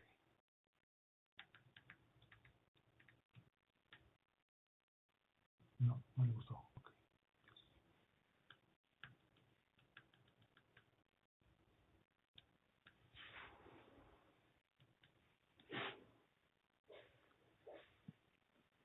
Los monos ya quieren cenar, muchachos. Hola, a los monos. ¿Qué dices, Marce?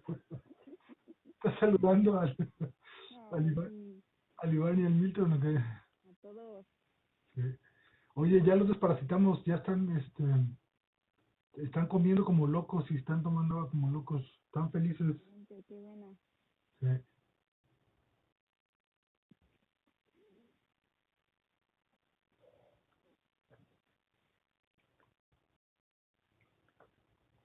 Entonces, veamos los promedios, muchachos, veamos los promedios. F5. Aquí están los promedios y entonces las mujeres tienen tiempos de reacción como de 400 milisegundos más largos que los hombres.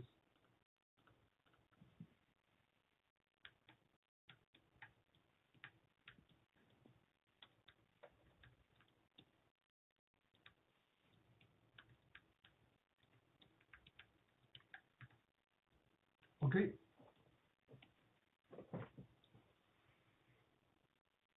Ahora, esta es una comparación ahí nomás a simple vista, pero por ejemplo, si nada más tuviéramos esos datos, haríamos una prueba T. Una prueba T de dos, una prueba T de dos distribuciones, este contra este.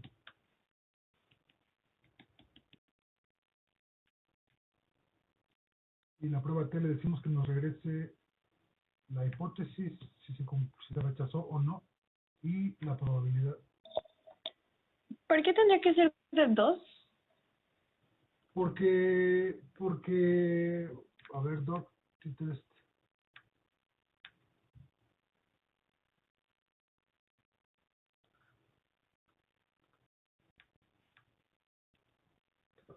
Porque, aquí está, porque,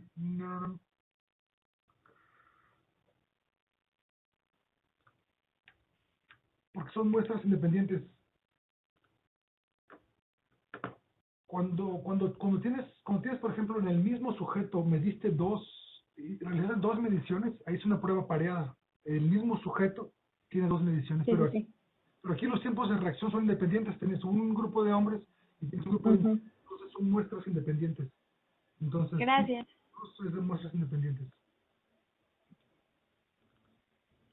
Y H es la hipótesis y no sabes nada. ¿Por qué? ¿Por qué? ¿Por qué? ¿Por qué? estamos graficando, queremos comparar el problema. Aquí está. Aquí me sobró un paréntesis. Ok, entonces la prueba T, muchachos, la diferencia entre hombres y mujeres es extremadamente significativa. O sea, es 1 por 10 a la menos 48. O sea, más significativo ya no puede estar.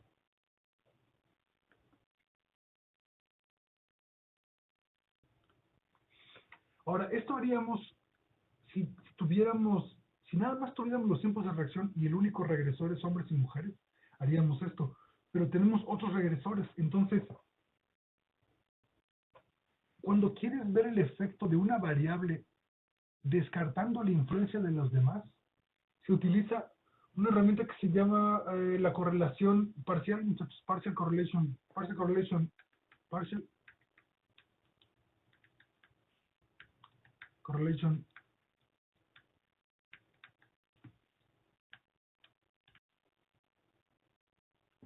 En la correlación parcial queremos ver la correlación de todos contra todos, la correlación de los tiempos de reacción con la duración de la pausa, y la correlación de los tiempos de reacción con el número de ensayos, con el número de, no, ¿cómo se llama? Se llama orden. ¿Cómo se llama el segundo regresor? Orden. El orden del ensayo y el género. Ok, eso nos va a regresar una matriz de índices de correlación RO. Y también nos regresa, este partial correlation está buenísimo, y nos regresa la significancia. Y entonces veamos. F5. Entonces, esperen, comparación de hombres y mujeres usando partial correlation. Entonces, esta fue una prueba T, una vil prueba T, muchachos.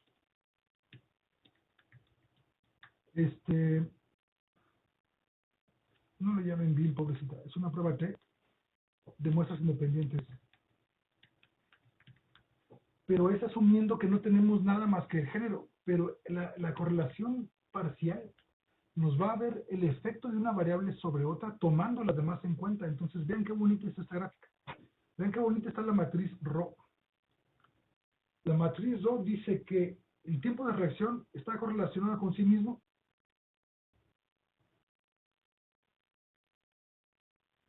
Bien. Sí. Bien, exacto. El tiempo de reacción está correlacionado con sí mismo, entonces por eso vale 1. Bien. El tiempo de reacción está correlacionado con la duración de la pausa, sí. Está correlacionado negativamente. Y su valor es altamente significativo. Veamos ese p-val. P-val de... ¿Qué elemento es? Es el 1,2. Ese p-val vale 2.77 por esa menos 30. O sea, el efecto del número de ensayo, el efecto de la duración de la pausa que ustedes estaban despreciando, muchachos, tiene una significancia de 2 por 10 a la menos 30. Así como lo veían de un efectito que no sé qué, que no influye nada, que no sirve para nada, ese efecto es altamente significativo. ¿Por qué si se ve tan pequeña la pendiente? ¿Por qué el efecto es tan significativo estadísticamente? Porque todas las demás son positivas y este es negativo.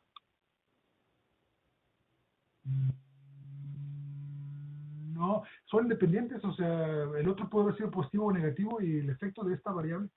Pero ¿por qué el efecto de esta variable es tan significativo aunque la pendiente sea pequeña? Porque tenemos 4.800 datos, muchachos. ¿Cuántos datos tenemos?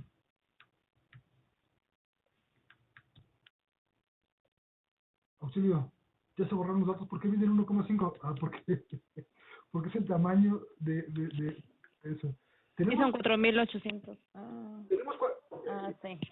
Ya descartamos los outliers. Sí, es cierto.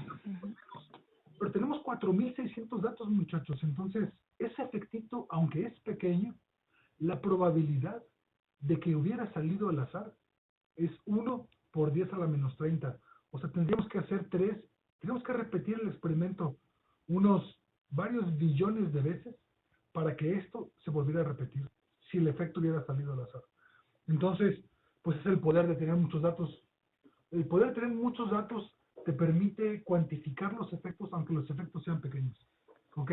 Pero entonces, está claro. Ahora, ¿cuál es el efecto de el segundo regresor, que es el orden del ensayo? El orden del ensayo tiene un efectito pequeño, menos 0.15, pero su valor de significancia es muy bajo. Perdón, la probabilidad de que este resultado haya salido al azar es 0.3, o sea, su valor no es estadísticamente significativo. Por eso rechazamos, ¿se acuerdan? Por eso los intervalos de confianza incluyen a 0 y rechazamos el efecto del orden del ensayo. Aquí está en la correlación parcial. Ahora, lo bonito de la correlación parcial es que es el efecto de esa variable descartando las demás. Eso es lo valioso de hacer una correlación parcial. Que tomas el efecto de la duración de la pausa, descartando el género y descartando el orden del ensayo. ¿Ok? Y ahora veamos el efecto del género. El efecto del género es la última variable. El efecto del género es 0.22. O sea, está positivamente correlacionado. O sea que las mujeres tienen valores más altos y este efecto es altamente significativo. ¿Cómo sabemos eso? Es 1,1234, 1,4. Es 1 por 10 a la 54, muchachos. Entonces, la diferencia entre hombres y mujeres no puede ser más significativo que esto. 1 por 10 a la menos 54. La probabilidad de que este resultado haya salido al azar es 1 por 10 a la menos 54. Entonces, efectivamente, las mujeres tienen un tiempo de reacción más alto que el de los hombres. ¿Por qué? También competitivos. ¿Por qué? También competitivos. Puede ser por la relación del cuerpo calloso. Ellos tienen un tiempo de reacción más corto porque tienen anatómicamente menos cuerpo calloso que las mujeres. Entonces la información pasa más rápido de un hemisferio a otro. De hecho, yo tenía esa pregunta, doctor, ¿qué es más rápido, la mano derecha o la mano izquierda? Pues hubiera estado bueno. Hubiéramos podido incluir otro regresor en los experimentos. Hubiéramos hecho 200 ensayos con una mano, 200 ensayos con otra mano y tendríamos otro regresor. Tenemos un regresor que es lateralidad. Y entonces pudimos haber visto el efecto de la lateralidad, pero no lo hicimos. Es cuando un revisor te dice, oye, te falta el efecto de la lateralidad, y entonces tienes que repetir los experimentos. Sí, ahorita se me ocurrió. Pero hubiera estado bueno tener ese regresor para ver cuál es el efecto de la lateralidad. Pero lo que es importante, muchachos, es que ahora ustedes tienen ya la manera de ver en sus experimentos cuál es la influencia de todos los regresores que midieron en sus experimentos. ¿Ok? Entonces, que no les digan, que no les cuenten, muchachos, regresiones lineales múltiples, correlaciones parciales. Estamos viendo la manera de cuantificar los efectos de los regresores en los resultados experimentales. Espérense, ¿y por qué no incluimos aquí el número de participantes? El número de participantes, pues es también un regresor importante. O sea, ¿hay diferencias individuales? ¿Hay diferencias individuales, muchachos? Yo creo que sí. Okay. Sí. Ok. Ahora, no podemos incluir ese efecto. Esto que vamos a ver es muy importante, muchachos, es muy importante, altamente importante. Altamente importante. Entonces, pausa, no copien nada, pongan pausa. Es altamente importante. No podemos incluir a los sujetos en un modelo de regresión múltiple porque los sujetos son en una etiqueta. O sea, el participante 1, 2, 3, 4, 5. 1, 2, 3, 4, 5 no tiene, es un identificador. No es que el participante 5 tenga 5 veces más algo que el participante 1. Es que es el número 5, es una etiqueta. Pero es una etiqueta que ya no es binaria, entonces no podemos poner ceros y unos. Entonces no lo podemos incluir en una regresión lineal múltiple. Entonces tenemos que usar, ¿qué herramienta, muchachos?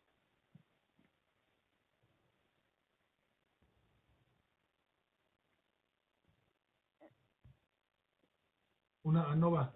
Tenemos que usar ANOVA, muchachos. ¿Qué? Análisis de varianza. Tenemos que usar análisis de varianza. La ANOVA justamente nos permite ver de un grupo de datos cuál es la influencia de diferentes variables categóricas. Y en este caso la variable categórica es pues el número de participantes. Entonces ahí está, muchachos. ANOVA, análisis de varianza. ANOVA, vamos a hacerlo de una sola vía porque nada más queremos ver si los participantes son diferentes o no entre sí. ¿Qué necesita la ANOVA? Veamos. Doc, ANOVA 1. Oigan, espérenme.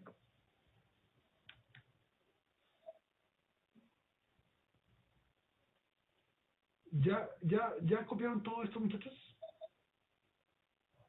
Sí, Ok.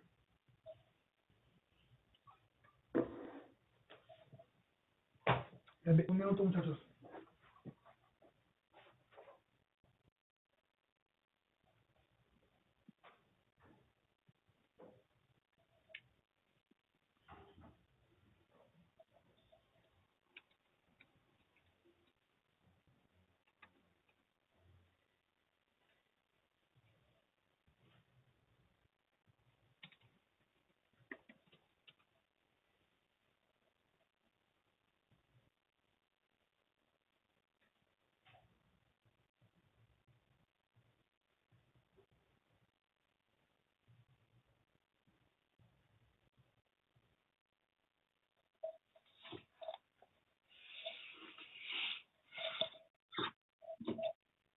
Stephanie, ¿sí encontraste los datos? Sí, muchas gracias. Ok.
Muchachos,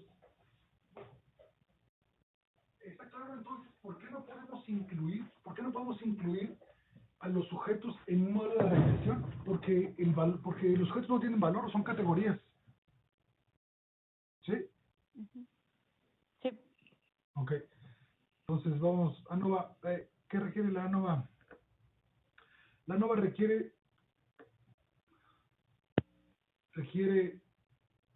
Y, que es la variable que nos interesa, y requiere el grupo. Ok.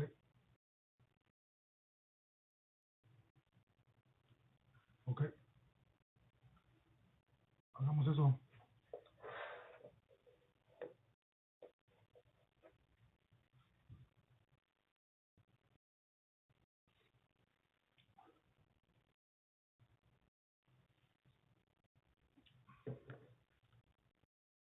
¿Cómo se llama nuestro grupo? Se llama ID, ¿se acuerdan?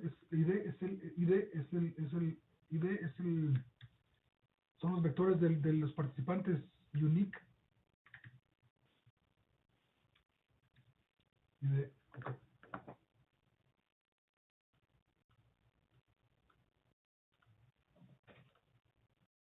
Entonces, help ANOVA.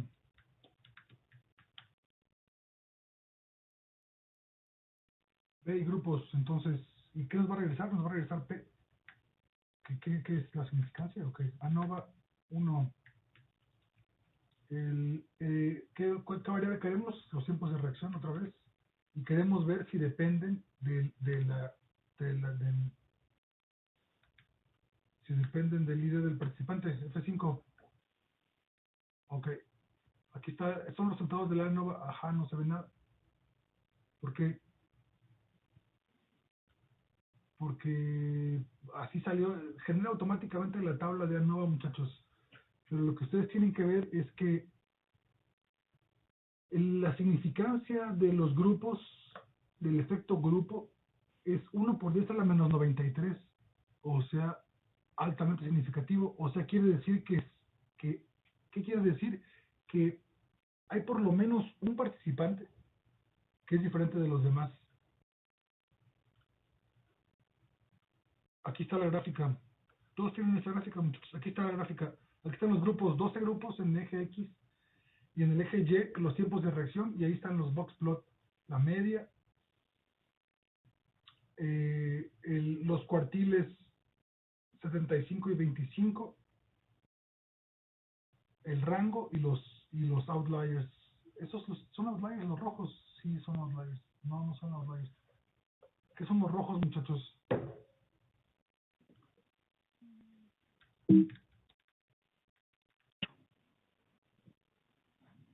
Sí, son outliers. Son outliers. Son los que él define como outliers. Nosotros no lo definimos como outliers. El parámetro de outliers se puede cambiar en algún lado. Pero lo importante es la mediana. La mediana de los participantes, a ver, está bastante pareja.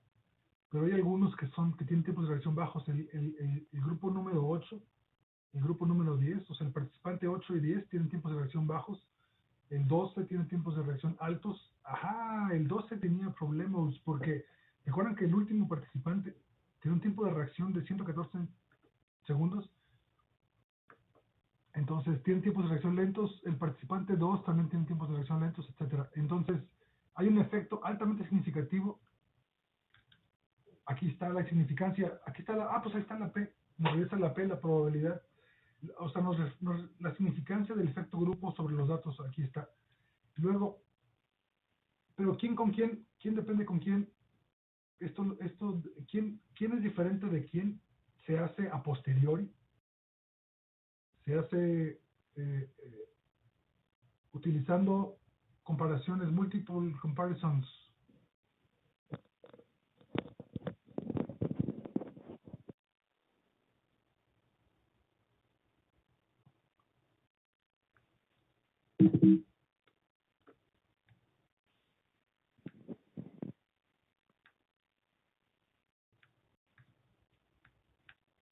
¿Cómo hacemos eso? Aquí está, nos regresa la tabla y las estadísticas. Ok, vamos a pedirle a ANOVA que nos regrese la tabla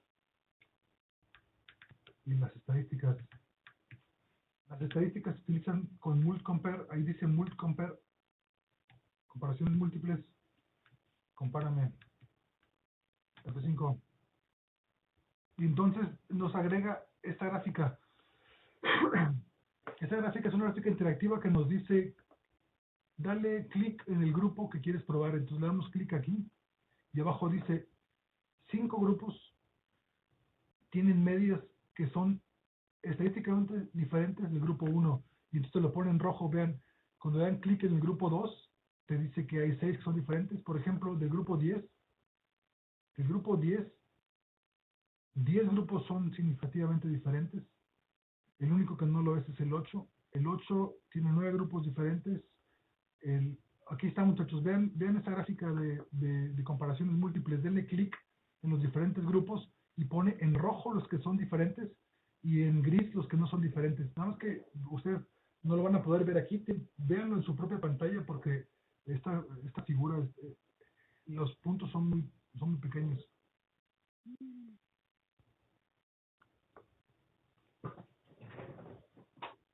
Entonces aquí nos falta. Doctor, ¿cómo sacó esa tabla? A mí no me sale. Ya. Yo solita, ajá. Sí, ya apareció. Solo de ANOVA 1. ¿Y en X son valores qué?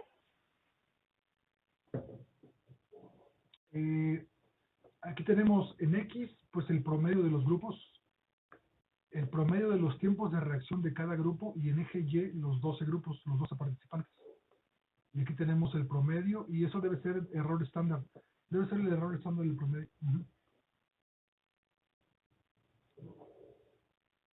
Debe ser el error estándar del promedio, porque fíjense, cuando los errores estándar no se sobrelapan, los pone estadísticamente significativos. Mira, le voy a dar clic aquí. Los errores estándar que se sobrelapan no son significativos entre sí, y los que no se sobrelapan sí son significativos. Por eso el grupo 10, el sujeto 10, o sea, el sujeto 10 es más veloz que todos los demás, exceptuando el sujeto 8. Y fíjense cómo el sujeto 8 es diferente de todos los demás, exceptuando el grupo 4. Y cómo el sujeto 4, ahí está cercano al promedio. No, esto está cercano al promedio. Bueno, ahí están. Estas son las comparaciones múltiples, muchachos. Aquí ustedes pueden ver quién es diferente de quién.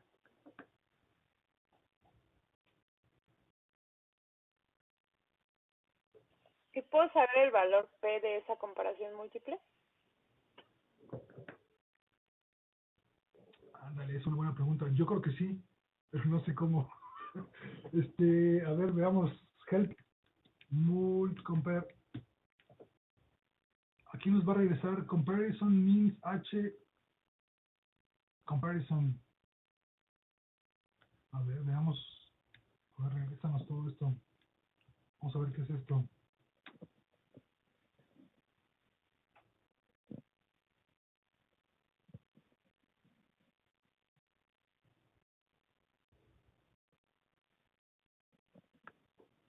Aquí está, en esta tabla podemos ver el 1 contra el 2. Y aquí está la estadística. Esta es la P. Esta es la P. ¿Qué dice comparison? Comparison. Aquí está. Tiene 6 columnas. 1 y 2 son los índices, ¿ok? 3 y 5 son lower bound, estimate upper bound. Y la 6 es la p-value. Aquí está. La columna 6, 1, 2, 3, 4, 5, 6. Esta es la p-value. Ese es el valor de significancia de la comparación de cada grupo. Fíjense cómo en la tabla de comparison tenemos todos contra todos, el 1 contra el 2, 1 contra el 3, 1 contra el 4, 1 contra el 5. Y aquí está el valor P de las comparaciones. La columna 6 es el valor P. Entonces tenemos grupo 1 contra el grupo 2, la diferencia de las medias, el upper limit, el lower limit. Luego, perdón, la diferencia que es esta menos 0.06, el upper limit, el lower limit y la P. Fíjense en esto, fíjense cómo cuando la diferencia, o sea, cuando el intervalo de confianza incluye a 0, la P es mayor a 0.05. Vean esto. Por ejemplo, fíjense en qué valor.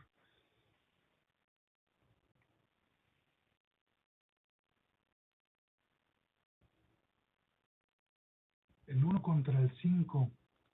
El 1 contra el 5 es altamente significativo.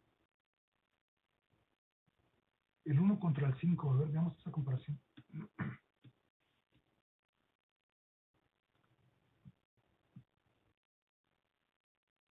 El 1 contra el 5, 1, 2, 3, 4, 5, ok, el 1 contra el 5 no es significativamente diferente. 1 contra el 5. Ajá, el 5 aparece en gris.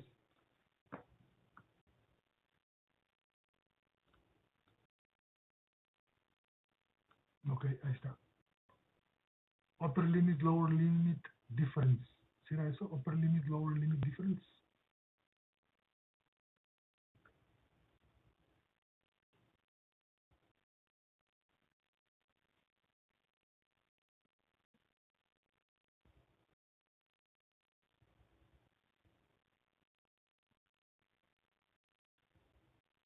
Lower bound, estimate upper bound. Lower bound, estimate upper bound. Pues aquí está. es de dónde a dónde va. Este es el límite inferior, el valor, el límite superior. Entonces, como entre este y este incluimos a 0, no es significativo. Ok. Entonces es lower bound, valor, upper bound, no se incluye a 0, es muy significativo. Ok. Ahí está. Esta tabla de comparison, pues ahí está todo, ahí están todas las comparaciones con las diferencias que hay entre los grupos, los intervalos de confianza que hay de esas diferencias. Si no incluyen a 0, van a darse cuenta que la última columna va a ser estadísticamente significativa.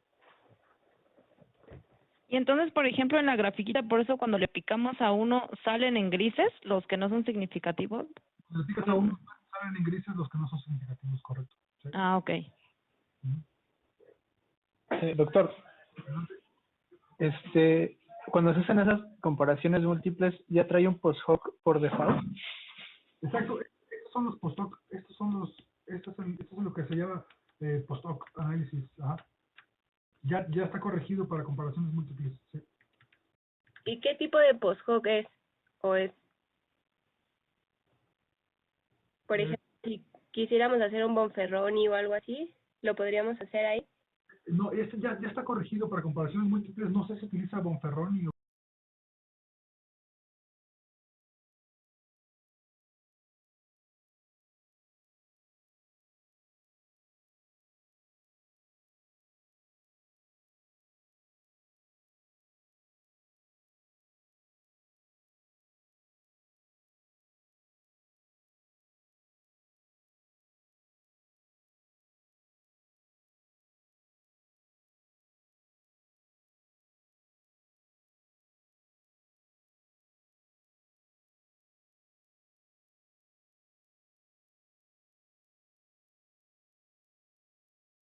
¿Qué utiliza?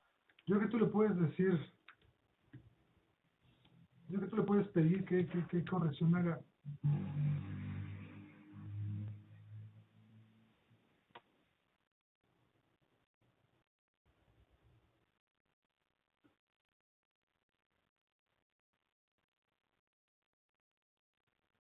Sí, habría que ver cuál es la corrección de comparaciones múltiples.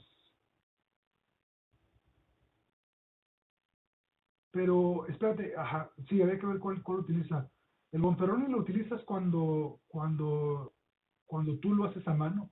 O sea, cuando tú haces pruebas T y tú haces 20 pruebas T, entonces cada una de ellas la corriges como Bonferroni, que no es más que la P dividida entre el número de pruebas que hiciste. En este caso, pues ya Multicompare lo hace, pero no sé cómo se llama ese Multiple Comparison.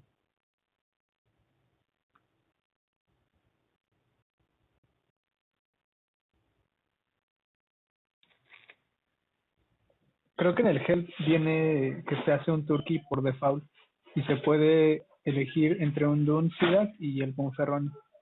Ándale, ¿dónde viste eso? ¿Dónde viste eso?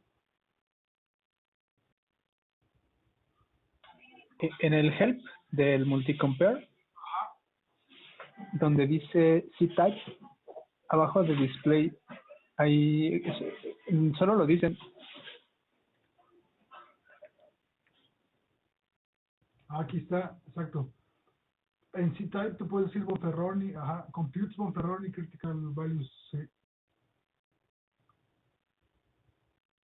Y hay otro, no, mira, tiene una bola de correcciones, la que utiliza por default se llama Tuki Kramer, pero tú lo puedes pedir Bonferroni. Sí, aquí está.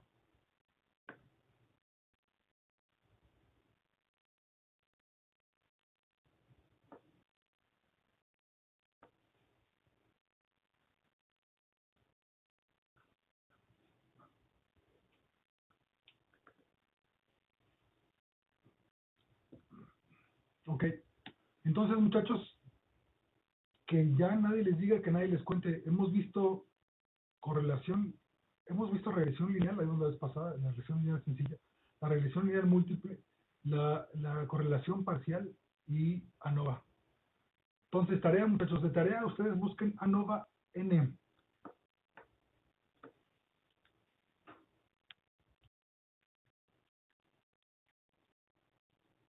Una ANOVA no de una vía, sino ya de muchas vías. ANOVA N, estudiar ANOVA N. Mándenme un ejemplo entonces de los que vienen en la ayuda, la documentación. Ok, entonces lean la documentación de la ANOVA de N regresores.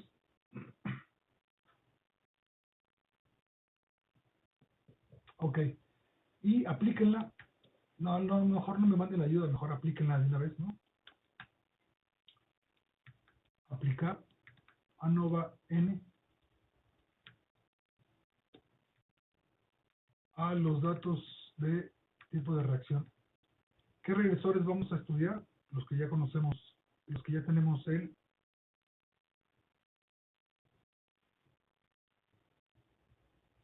la duración de la pausa.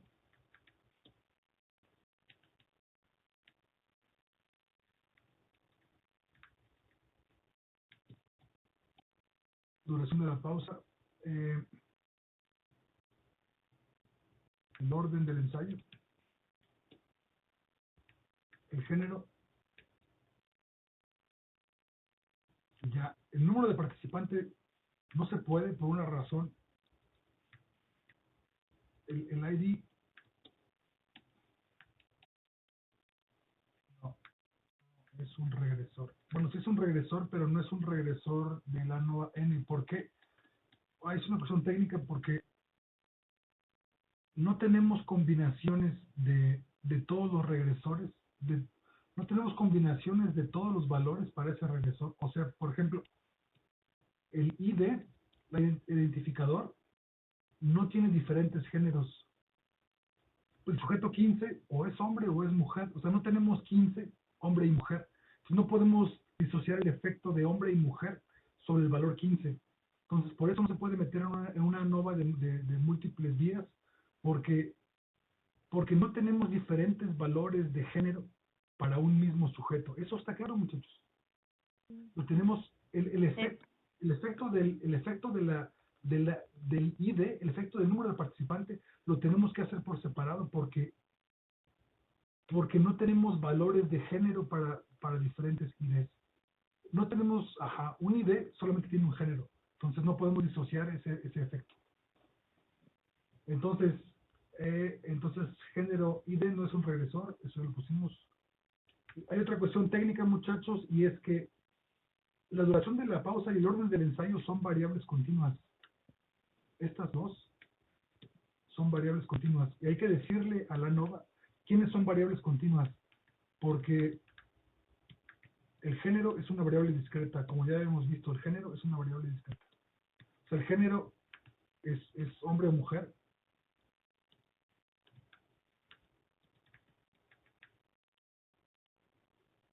Pero la duración de la pausa no es una categoría. O sea, no es que haya duración de las pausas cortas. Podríamos haber hecho duración de las pausas cortas y largas, pero tenemos los valores continuos. Entonces hay que decirle a la ANOVA quiénes son variables continuas y quiénes son variables discretas. Entonces ustedes eso en la ayuda lo explican, averigüen en la ayuda, y entonces apliquen la ANOVA a los tiempos de reacción usando duración de la pausa, orden del ensayo y género. El ID no es un regresor, ya lo hicimos ahorita. Y ya. Entonces mándenme esa tarea, muchachos. ¿Ok? Sí. Entonces, duración de la pausa, orden y género.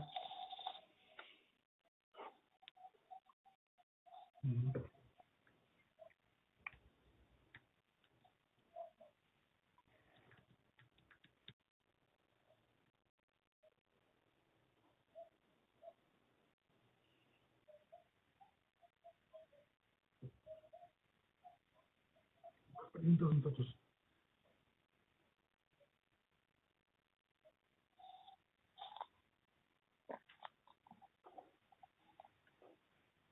Doctor, Adelante. ¿hay alguna forma de hacer correlaciones semiparciales en MATLAB? O sea, puedo buscar en help sobre una correlación semiparcial con algún comando. ¿Semiparcial? Ajá. Estaría bueno y que nos enseñaras, nunca lo he hecho. ¿Cómo es semiparcial? Pues a mano se hace la regresión lineal solamente, ya ve que la correlación parcial realmente es la correlación de los residuales de una regresión lineal. Entonces solamente se hace la correlación de los residuales de una entre la covariable y una de las variables que quieres correlacionar. Pero digamos, no se quita esa varianza de la covariable de las dos variables que te interesan conocer, solamente de una. Pero no sé cómo se haga en algún programa eso. Ajá. En inglés, ¿cómo le llamas? ¿Cómo se llama? ¿Se llama partial linear regression o qué? Ay, pues yo lo he leído como semiparcial, no sé cómo semiparcial o algo así.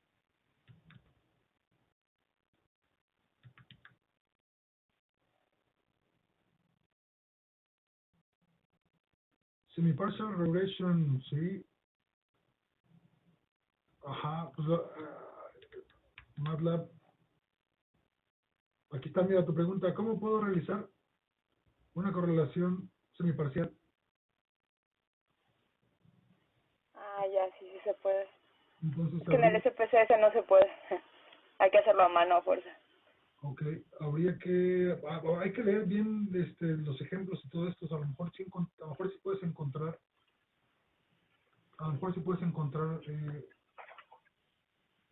mira,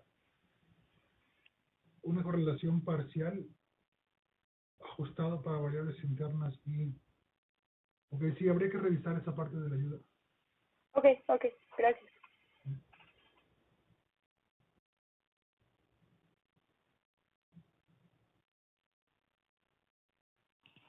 Doctor, una pregunta. ¿Le tenemos que entregar el script o con las gráficas, que muestre todas las gráficas que vimos ahorita de la NOVA? O sea, el cuadro y supongo que salen gráficas iguales. Mándenme el script y ya las gráficas aquí ahorita salen. Si no, Sí, las corre. mándenme el script, ajá. Ok. Y el archivo de datos ya los tengo, entonces ya lo tengo, entonces nada más mándenme el script para análisis de ANOVA N. Perfecto. Doctor, otra pregunta más técnica de las presentaciones. ¿Cuánto tienen que durar las 20 presentaciones? 20 minutos. Presentación para 20 minutos. ¿Y cuándo dijimos que empezaban las presentaciones, muchachos? El 30 de abril. El 30, o sea, nada más nos queda una clase más y luego presentaciones, ¿verdad? Okay. Ajá, sí. Sí, correcto. La siguiente clase es la última clase y luego empezamos con las... ¿Y quién va a presentar primero? ¿Quién? ¿Hay voluntarios o yo les mando, muchachos, quién presenta? Pues yo espero, ya terminé la parte que le comenté, que es lo de mi tesis, y voy a empezar a trabajar la siguiente semana con EEG-Lab. Entonces, si la semana que entra ya lo tengo, yo presento el 30 sin problema. Okay. Ya les mandé el link de las tareas, ¿verdad? Sí. Okay. Yo creo que la única que no viene es esta, la de hoy, la que se entregó esta semana. Okay. Entonces voy a poner una columna extra con las fechas que le corresponden a cada quien. Ok. Y lo que ponemos en la presentación es el script el script que usamos y lo vamos contando. ¿Esa es la idea? Ajá, o sea, pónganle el script, córrenlo y lo van platicando, exacto. Perfecto. Ustedes van a compartir su pantalla, entonces pues ustedes van a tener todo el control.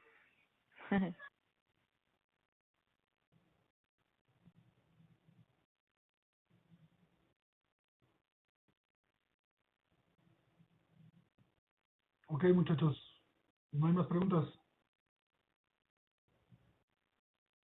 Bien, entonces nos vemos el siguiente jueves. Ok, gracias doctor. Hasta luego a todos.